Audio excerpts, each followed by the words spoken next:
Muito bom dia a todos que participam desse encontro organizado pela Abrainc. Eu cumprimento inicialmente a Dalgisa Pires, que nos conduz com muita competência e simpatia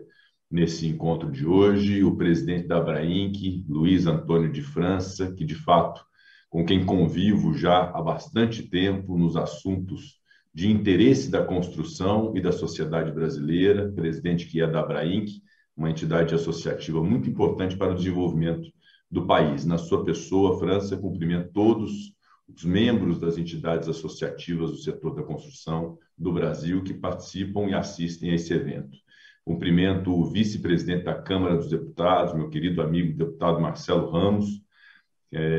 casa, inclusive, a qual pertenci no meu primeiro e único mandato da legislatura passada e do que me orgulho muito. A Câmara dos Deputados é uma casa de representação popular, onde os anseios populares ressoam de uma maneira muito viva. É o símbolo da vitalidade política do Brasil. Então, muito obrigado por compartilhar também nessa manhã de hoje com o deputado Marcelo Ramos esse evento. Cumprimento o presidente da Caixa Econômica Federal, Pedro Guimarães, igualmente o senhor Rubens Menin, nosso mineiro que orgulha Minas Gerais, um grande empresário, na pessoa de quem cumprimento todos os empresários do setor imobiliário de construção civil do país. Senhoras e senhores, é uma satisfação poder participar desse evento e gostaria de iniciar no momento em que vivemos um ambiente de muita tristeza, de uma tristeza profunda no Brasil em função da pandemia e que nos desperta dois sentimentos muito reais hoje, infelizmente. O negacionismo, que infelizmente vem acontecendo por alguns setores em relação à pandemia, mas um sentimento pior que o negacionismo, que é o de negativismo, ou seja, de achar que nada no Brasil dá certo, que nada funciona e que nós estamos privados das boas ideias e da boa evolução do país. E eu quero destacar algo contrário disso, reconhecendo aqui a engenharia brasileira como uma engenharia de vanguarda e de muita qualidade. Isso precisa ser dito a todo instante, porque ao longo dos anos se demonstrou que a nossa engenharia, seja na construção pesada, seja na construção civil, é uma engenharia de fato de muito boa qualidade. E quando se somou a ela iniciativas de governo referentes à correção do déficit habitacional através de programas como o programa Minha Casa Minha Vida, com a utilização racional e inteligente do FGTS, para poder fomentar esse setor e garantir algo que é a expressão pura de cidadania, que é a moradia às pessoas, essa foi uma fusão inteligente, muito bem sucedida no país. Então, eu faço um primeiro reconhecimento da importância dessa junção de fatores, a qualidade da nossa construção civil e da engenharia brasileira, com iniciativas inteligentes do governo para poder suprir a falta de moradia para as pessoas mais carentes no país. Ainda há um déficit grande de moradias e é por isso que nós sempre temos que ficar atentos à permanência, à perenidade, à manutenção desses programas sociais que visam garantir o mínimo para a cidadania do povo brasileiro. E o mínimo que se pretende ter num país, numa nação civilizada, de entregar para a sociedade é saúde minimamente de qualidade, educação para os filhos, uma casa própria para poder criar os seus filhos, o trabalho, a condução até o trabalho que seja minimamente digna. É isso que uma nação civilizada precisa entregar para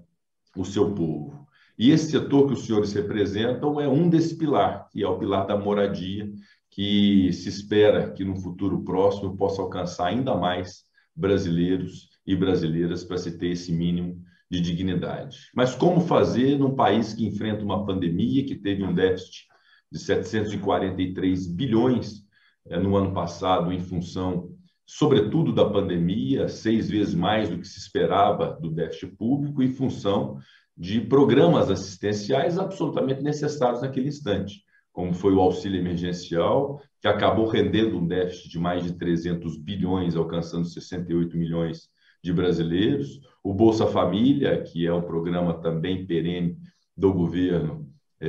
para poder assistir as pessoas mais carentes. Então, nós vivemos um ambiente de déficit e o que nós precisamos fazer nesse momento é buscar reduzir esse déficit e retomar ou ter uma rota nova de crescimento no país. E dentro disso que eu falei do negativismo, vamos reconhecer também, para termos um pouco mais de positividade, o que foi feito até aqui, pelo menos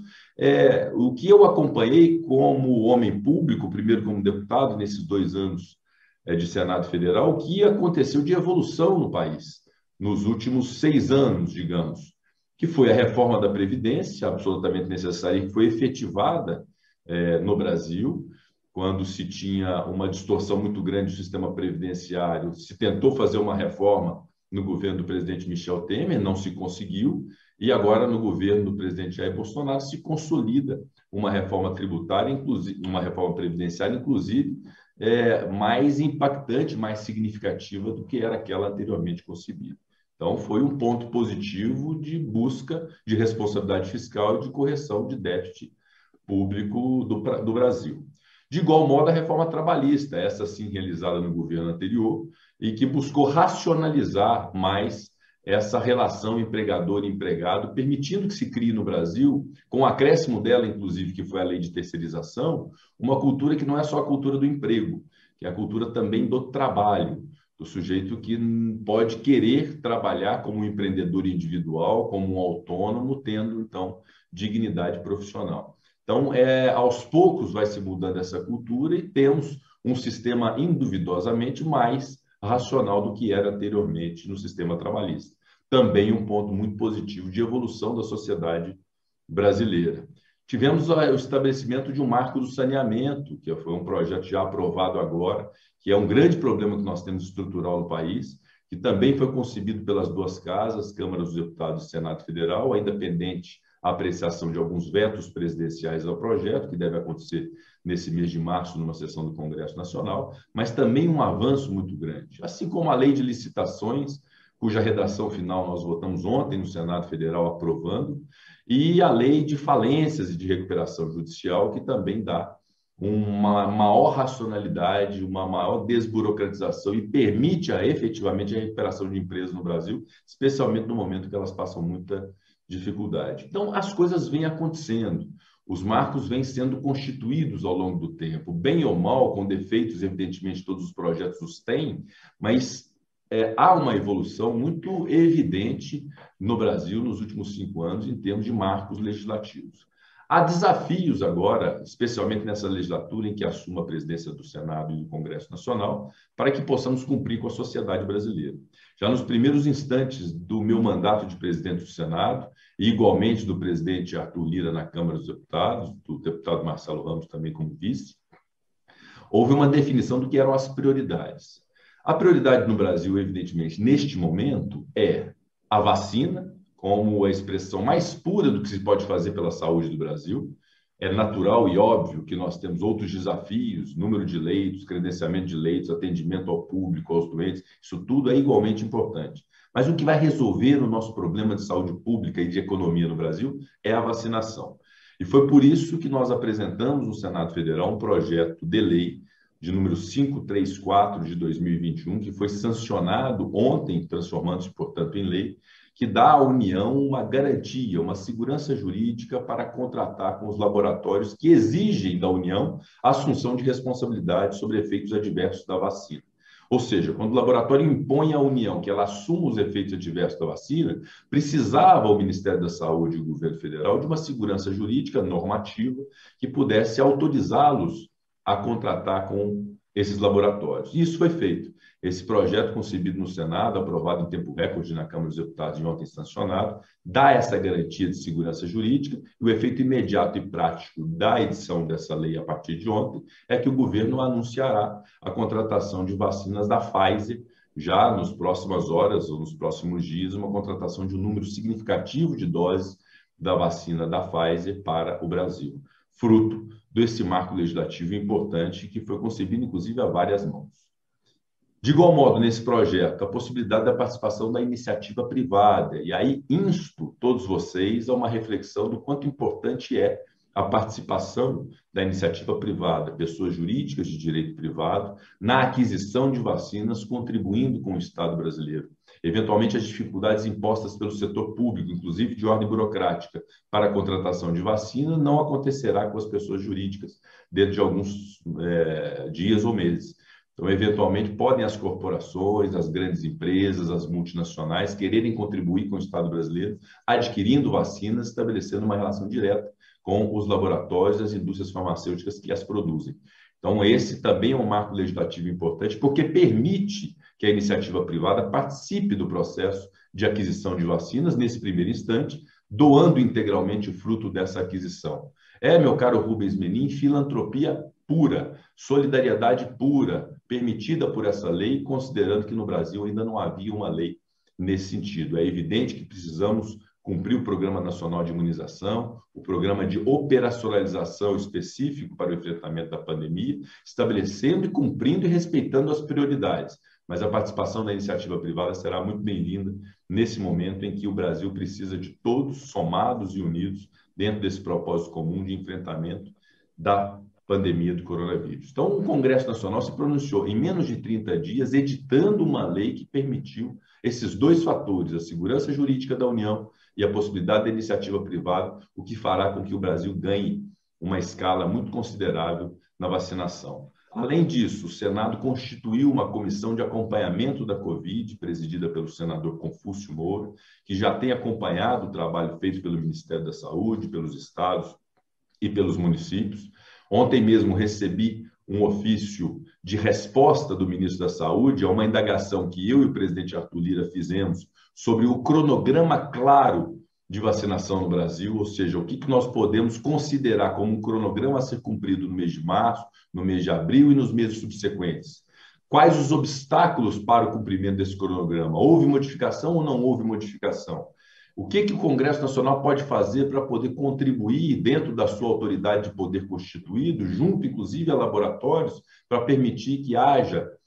o cumprimento e o rompimento desses obstáculos? Então, nós estamos sendo também participativos e, sobretudo, quero deixar claro, colaborativos com o Poder Executivo nesse momento. Ninguém quer simplesmente achar culpados pelas nossas deficiências, pelas nossas dificuldades de enfrentamento da pandemia. Os culpados serão achados. Os culpados serão responsabilizados no Brasil, mas nesse instante o que se impõe a todos nós, poderes, instituições e iniciativa privada, é uma união em torno daquilo que todos nós esperamos para salvar vidas e para salvar a economia do Brasil, que é a vacinação em grande escala, que eu ainda acredito como plenamente possível de ser algo para o primeiro semestre desse ano de 2021, um aumento considerável da escala a ponto de se permitir a vacinação de metade da população vacinável do Brasil ainda nesse primeiro semestre. Além das iniciativas relativamente à vacinação, a aprovação das medidas provisórias em tempo muito rápido pela Câmara e pelo Senado, que são as medidas provisórias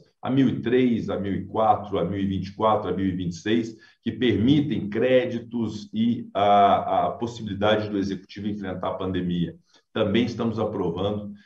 sem mais delongas, para poder contribuir com o Poder Executivo. Além disso, no viés social, que é um outro pilar importante que nós temos que considerar, nós aprovamos também, depois de mais de 1 ano e meio de tramitação, ou cerca de 1 ano e meio de tramitação, da PEC 186 de 2019, juntamente com a PEC 187 e a PEC 188, PEC emergencial dos fundos públicos do Pacto Federativo, nós no Senado aprovamos no primeiro mês dessa sessão legislativa, desse ano, que foi a PEC relatada pelo senador Márcio Bittar, com a aprovação de um protocolo fiscal para permitir que volte o auxílio emergencial no Brasil. O auxílio emergencial pura e simplesmente dado, sem que haja o estabelecimento de um protocolo fiscal, era algo muito, muito ruim, do seu ponto de vista de responsabilidade fiscal, de respeito do teto de gastos públicos, e não seria bom para a economia do país. Não seria bom nem para as pessoas, para o cidadão brasileiro. Portanto, nós, alinhados com o ministro Paulo Guedes, buscamos também ser muito colaborativos, aprovando numa maioria muito representativa no Senado, não é, com votos além do que era necessário para aprovar a PEC emergencial, para permitir a volta do auxílio emergencial. E hoje a PEC está na Câmara,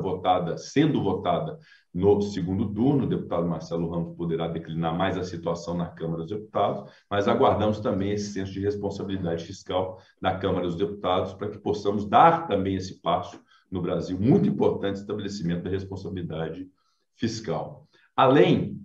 da PEC emergencial, nós temos alguns desafios macro, que são a reforma administrativa e a reforma tributária. A reforma administrativa está tramitando, uma proposta de emenda à Constituição está tramitando na Câmara dos Deputados, iniciou-se pela Câmara dos Deputados. É uma reforma que eu considero não terá maiores dificuldades de ser concebida, implantada e aprovada, porque ela tem um efeito ex nunc, ou seja, um efeito doravante para novos funcionários públicos, mas efetivamente o que ela proporciona é estabelecer um critério que permita valorizar mais a produtividade, a meritocracia e menos a questão pura e simples da segurança de ser funcionário público. Até para despertar nos jovens brasileiros o interesse pelo serviço público por vocação e não por uma conveniência de se ter uma segurança funcional, profissional e de vida. É importante despertar esse sentimento, especialmente nos jovens brasileiros. Quem já não teve esse sentimento, eu sentado numa faculdade de Direito, obviamente sonhando em fazer um concurso público num país absolutamente desigual e de difícil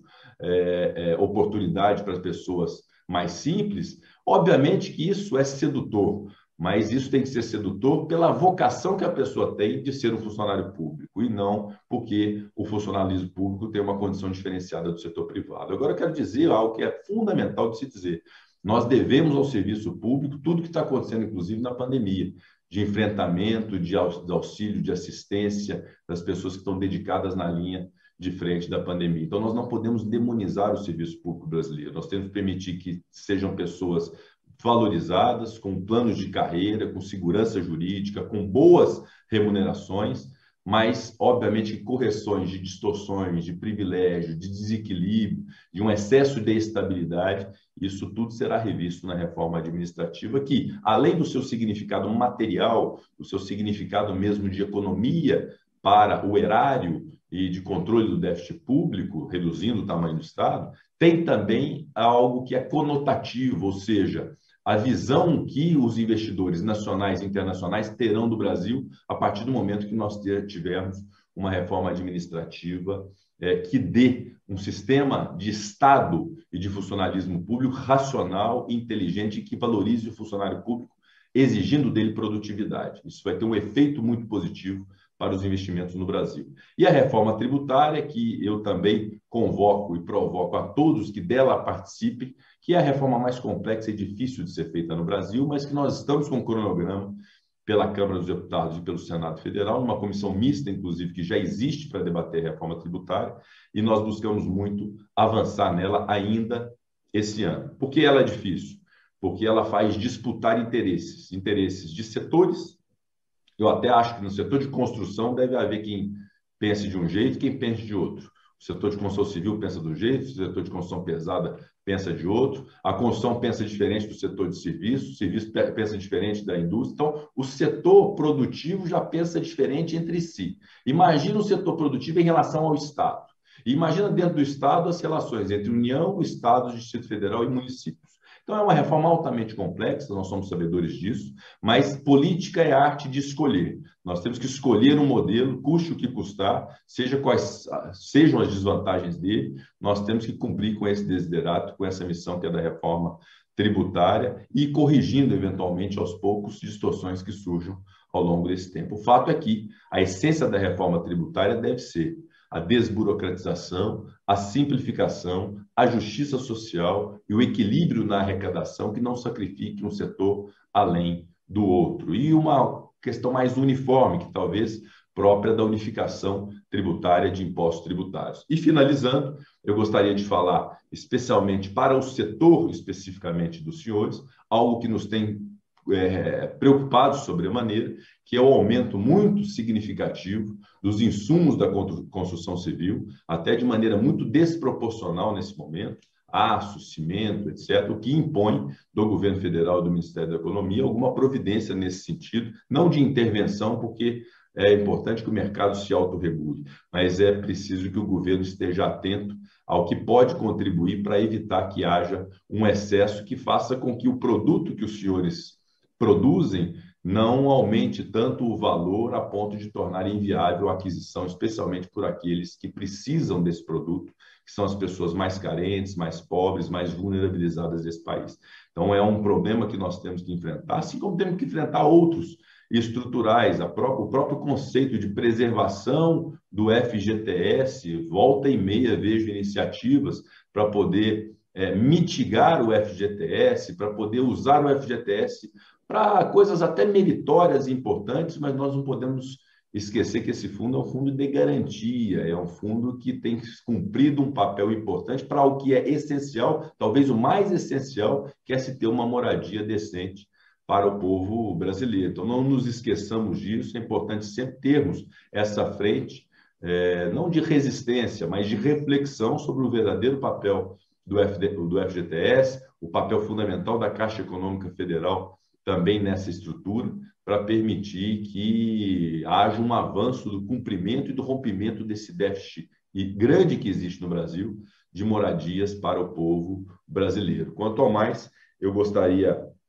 de agradecer a oportunidade de participar deste evento, me colocar inteiramente à disposição na presidência do Senado e do Congresso Nacional para as boas ideias, para as boas iniciativas, para as ações efetivas de defesa do interesse público, porque sei que, não obstante os senhores representem um interesse privado, corporativo, da associação e do segmento de construção civil, desempenham também uma função social importante, e é nesse ponto que nós nos unimos, é o ponto do interesse público para atender da melhor forma possível, com produtos de qualidade, com preços acessíveis, com formas de pagamento adequados, permitidas pela Caixa Econômica Federal e pelo Fundo de Garantia, a todos aqueles que precisam, não é nem que desejem, mas que precisam adquirir uma casa própria no Brasil. Muito obrigado a todos.